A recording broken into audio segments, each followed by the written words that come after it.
احلى مسا عليكم يا صحاب. وحشتني جدا جدا جدا جدا جدا. الحمد لله الحلقه اللي فاتت عجبت كتير قوي منكم، وان شاء الله اللي ما اتفرجش على الحلقه يقدر يتفرج عليها على الجزء الاول والجزء الثاني ويقول رايه. الحلقه اللي فاتت كانت عن المخرج الكبير مروان حامد. قدمت الحلقه انا وكان في ضيافتي اخويا وصاحبي بسام. الحلقه تقدر تشوفها من اللينك اللي هسيبه لك في الوصف تحت، او تتفرج عليها مع باقي فيديوهات القناه. هستنى رايك، هستنى منك لايك لو الحلقه عجبتك، وممكن تقولي كومنت لو في اي حاجه في الحلقه ما عجبتكش. هتقبل ده جدا جدا جدا، ورايك انا فعلا مهتم بيه. دلوقتي يا ابو الصحاب، انا كنت سالت سؤال مهم جدا: انه جيل كان اقوى؟ جيل محمد هنيدي بقيادتهم طبعا، او جيل صعيدي في الجامعه الامريكيه، او الجيل اللي طالع دلوقتي لسه جديد متمثل فيه احمد مالك، احمد غزي، في طه دسوقي، احمد داش، مصطفى غريب، منفاخ وتوفيق العنخ وعلي دمدعانه وتوفيق علي وليله جامده قوي ساعات. وغيرهم. انه بدايه كانت اصعب؟ انه جيل موهبته اكتر؟ ونقدر نستنى ايه من الجيل الحالي دلوقتي اللي بنتفرج عليه اللي كلهم على الساحه؟ طبعا انا قلت مسامي على سبيل المثال وليس الحصر، يعني في غيرهم كتير عشان ما بقاش نسيت حد. بس نرجع لموضوعنا: انه جيل اقوى؟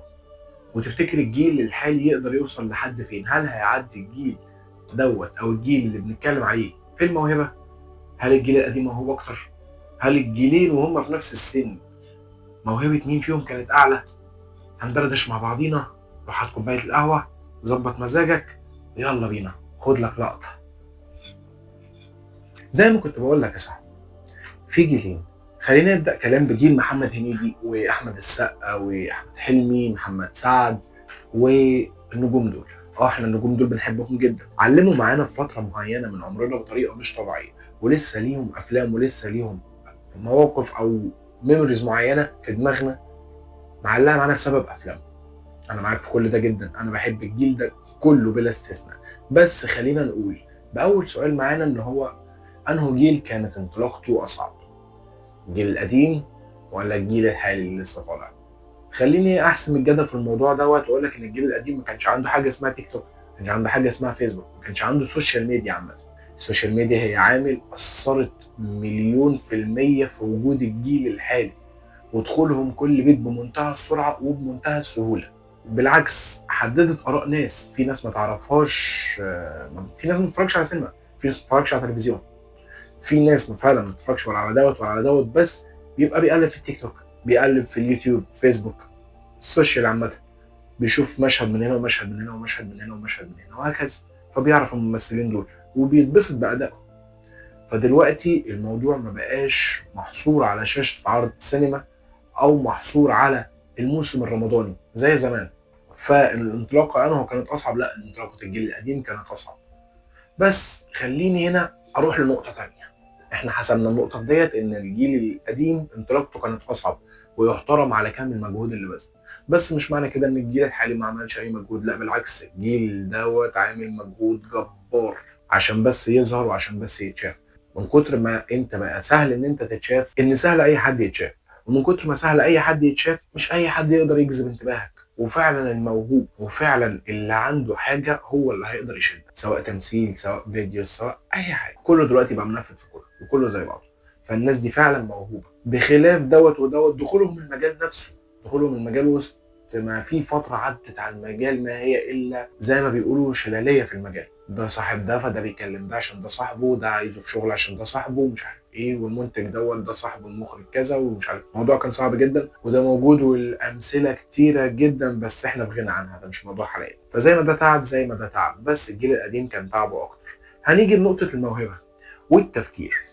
انا شايف ان نقطه ان الموهبه في الجيل الحالي هي تكسب بجداره حرفيا. ولو قارنت بين تمثيل اي حد في الجيل الحالي مهما كان هو مين من الناس اللي برزت اساميهم وبين الجيل القديم، لا، اللي في الجيل الحالي هيكسب. وخدها مني كلمه، لان خلينا نرجع تاني للانطلاقه بتاعت هنيدي والسقا وكريم وعز وسعد.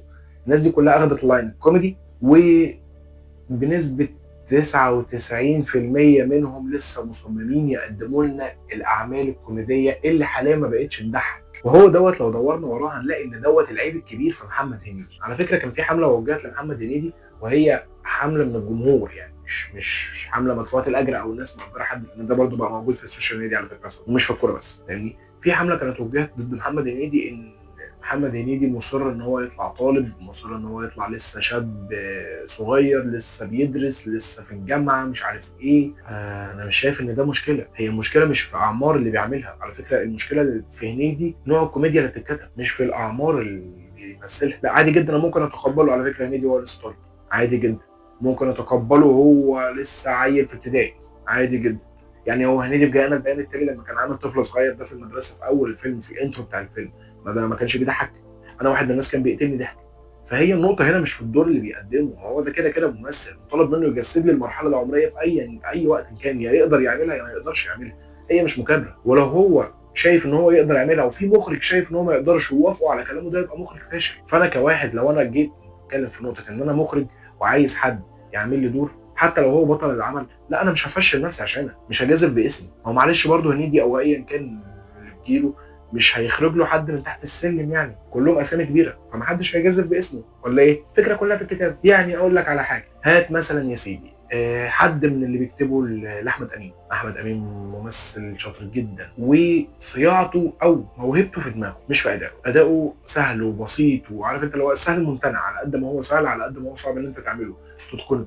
بس برغم كل اللي انا بقوله ده كله، هي الموهبه هنا مش في الاداء، الموهبه هنا في الدماغ. بمعنى ايه؟ بمعنى ان هو عارف لو هيمثل كوميدي هو عارف يجيب مين، عارف المشهد ده رايح لمين، فمشهد لشاب فاللي بيكتبه شاب فالضحك موجود، انا فاهم اللي بيتكتب او انا فاهم اللي بيتقال قدامي لان اللي كاتب من سني، عكس ما يكون اللي كاتب حد كبير مصمم ان هو يضحكني بافيه خلاص اتدفن تحت التراب خلاص. نفس الفكره كلها نقطه لما انا اجي اقول لصاحبك ايه مره قنبله وقعت على قهوه عملت بن، ايه ده؟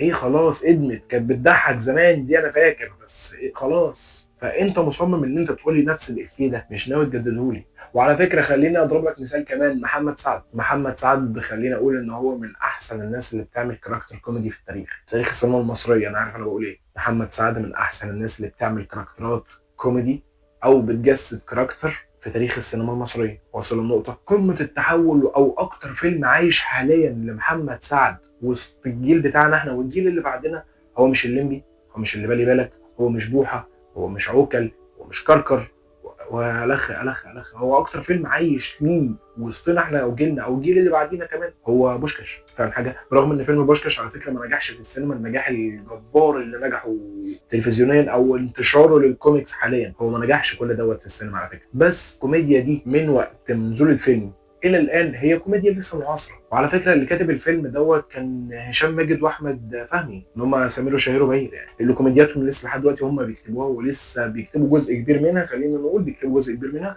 ولسه بتضحك. ومسلسل اللعبه خير الاثبات على ده. فهي النقطه كلها هنا اختياراتك. ونرجع تاني لنقطه الموهبه، هي مش نقطه اختيارات بس، انا قمه سطوع احمد حلمي هي في الافلام البلاك كوميدي والدراما اللي كان بيعملها. احمد حلمي عامل لي فيلم شبه عسل اسود، ده فيلم بلاك كوميدي، فيلم حلو جدا. مين بيتعرض قدامه عسل اسود وما يتفرجش عليه؟ مفيش حد بيفوت عسل اسود لو شافه قدامه في التلفزيون. نفس الفكره اسف على الازعاج فيلم عبقري بطريقه مش طبيعيه، ومع ذلك هو الفيلم ده لممثل المفروض بين قوسين هو ممثل كوميدي. ده انا ما شفتوش في محمد سعد، ده انا ما شفتوش في احمد السقا. احمد السقا ليه ادوار حلوه جدا ويبرز تمثيله في فيلم تيتو لان ده اقوى دور هو قدمه من وجهه نظري، مش لقوه تمثيله ولكن لانه اتوظف صح من طارق العريان في دور على مقاسه. عارف انت الدور لما يبقى مكتوب لك بالملي فانت خلاص انت لبست بدله على مقاسك يا معلم، ما فيهاش كلام، بيرفكت عليك، ما فيهاش مش هنحور كتير. هو كان كده في تيتو بالظبط، فاهمني؟ بس لو قارنا بين الجيلين تاني في نقطه ايه الموهبه، لا انا الجيل الحالي شايف منه كوميدي وشايف منه دراما وشايف منه المشهد اللي بيضحكني فيه هنا انا عارف ممكن يبكيني قدام، مفيش اي مشكله. وخير مثال على دوت مسلسل لسه معمول في رمضان اللي فات، ولاد الشمس، احمد مالك وطه دسوقي. الاخيره دي كان اسمها ايه؟ قمر بس انا مكاني مش هنا، مكاني في الاولمبياد. كلها الغلابة والله. مين حبيب اخوه؟ مفتاح ومين بيحمي اخوه؟ ويلع ومين يلعن ابوه؟ واجي ايوه جدع. خلاص روق بقى روق. وخير مثال على دوت برضو تاني مسلسل الغاوي لاحمد مكي، في مشهد طلع فيه كزبره بمشهد في الحلقه الاولى، او مش مشهد، هي الحلقه الاولى كلها كانت معاه، يعني فاهمني؟ احمد مكي كان عامل الحلقه الاولى كلها كان مع كزبره تمام، ونص الحلقه ضحك واتفرج على مشهد موت. في حاجه هنا، ده مش ممثل بس بيمثل كوميدي، ما بعرفش يمثل كوميدي بس، لا هو ممثل. انا ضد مبدا ان ده التصنيفات ديت، انا ما بحبهاش بصراحه. انا واحد من الناس ما بحبش يعني ايه ممثل كوميدي يعني ايه ممثل تراجيدي، يعني ما اللي يمثل دوت يعرف يمثل دوت. هتقولي انا ممثل كوميدي بس، ايه ما تعرفش تمثل حاجه تانية غير الكوميدي؟ يعني انت مستخف دمك من الاخر وبس، مفيش حاجه تانية تقدر تعملها؟ انت كده مش ممثل، انت كده اراجوز. عايز حد يضحكني اروح السيرك، اتفرج على مونولوجيست، اتفرج على حد بيقلد.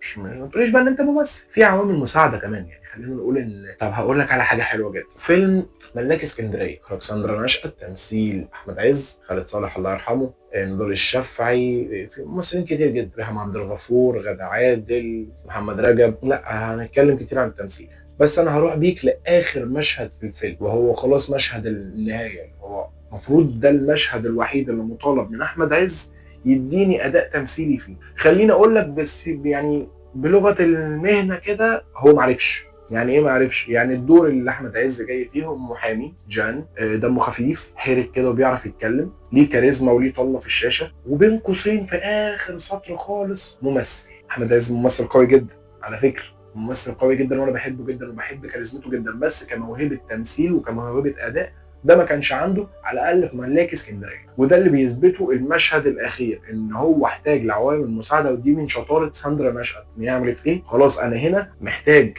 ان انت تديني اداء تمثيلي، ان انت بلغت بنفسك عن مراتك في المكان اللي انت خلاص اول مره حبيته بعض كان فيه، اديني اداء تمثيلي. احمد عز عارف عمل ايه يا صديقي في المشهد؟ بس ده اللي عمله. فساندرا نشأت راحت مشيله بنتهم او ابنهم مش متذكر بالظبط، مع الموسيقى التصويريه للعبقري ياسر عبد الرحمن.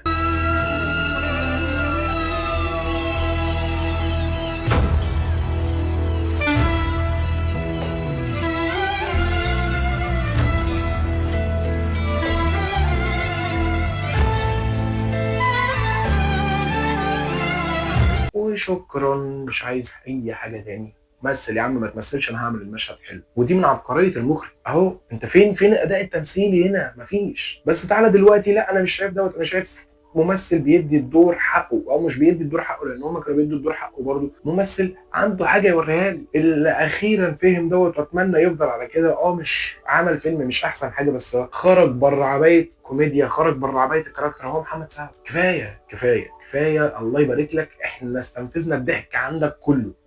انا بحب محمد سعد جدا، ولسه بضحك على افلام، وهفضل اضحك على الافيه اللي انا عارف ان هو هيتقال في الموقف ده، وبنزل لاصحابي في القهوه بقول، واحنا كلنا قاعدين مع بعضينا في القهوه. بس خلاص وريني جديد بقى. عشان كده محمد سعد عمل بومينج، عمل قلبان اول ما نزل بشر في الكنز. ايه ده؟ ايه اللي انت عملته ده؟ هو انت تعرف تعمل كده فعلا؟ طب انت يا عم، انت مغفلنا كل ده وعمال بتدينا في افلام تضحكنا بيها، وانت عندك ده مخبيه. يا عم طلعه. ده اللي محمد سعد فهمه، واخيرا نزل فيلم الدشاش. فيلم سينمائيا هو مش اقوى حاجه، بس فيلم كويس الحمد لله. الضحك اللي في الفيلم كله قايم على زينه اكتر من محمد سعد، وده في حد ذاته مفرحنا ايا كانت النتيجه. يا رب يا رب يا رب نشوف حاجه جديده تتغير في الجيل دوت، ويبطلوا يصمموا ان هم يضحكونا بافيهات قديمه، لان دلوقتي الكوميديا بقت هي عامل اساسي في كل وقت وفي كل فتره وفي كل جيل، على كتابه الجيل نفسه، او مش على كتابات قديمه. لا، الكوميديا بتاعت دلوقتي هم ادرى بيها شباب دلوقتي، الكوميديا بتاعت زمان هم ادرى بيها ناس زمان. واجابه للاسئله، الجيل الاكثر موهبه هو الجيل ده مش الجيل القديم. ليه؟ تنوعه الاكتر. مش كل اختياراته صعبه، يعني مش لازم كل اختيار يبقى هو اللي صح، لا هو جيل اكتر موهبه مش اكتر خبره. ومحدش يحكم من الحلقه ديت في كلامي ان يجي يروح مثلا مقارن لي اي حد من الجيل دلوقتي ده بكريم عبد العزيز دلوقتي او باحمد عز، هيبقى حرفيا ظلم باين. لا، ادي لي نفس الجيل بتاع دلوقتي، خبره كريم وخبره احمد عز اللي هم فيها دلوقتي، وتعالى بقى نتكلم، يلا بينا نشوف. بس انا بقارن لك ان الجيل دوت والجيل دوت لما كانوا في نفس السن، اول ما بدانا شفناها ده اختياراته عامله ازاي، واداؤه عامل ازاي، تمثيله عامل ازاي، وده اختياراته واداؤه وتمثيله عامل ازاي. فانا بالنسبه لي من وجهه نظري الشخصيه ان الجيل الحالي كفه تمل. هستنى رايك وهستنى تقول لي وجهه نظرك في الموضوع. اتمنى تكون الحلقه خفيفه عليك، واتمنى تكون اتبسطت معايا وما كنتش طولت عليك، وسامحني لو اجريسيف شويه النهارده. اتمنى تكون الحلقه خفيفه عليك، واتمنى تكون اتبسطت معايا النهارده. وهستنى رايك في كومنتات على الحلقات اللي فاتت لو كنت شفت حاجه من الحلقات اللي فاتت، وعلى الحلقه ديت ما تنساش تدوس لايك، سبسكرايب، تفعل الجرس عشان تعرف كل جديد. بننزل حلقه كل خميس الساعه 9 بالليل، وخد لك لقطه. تصبح على خير.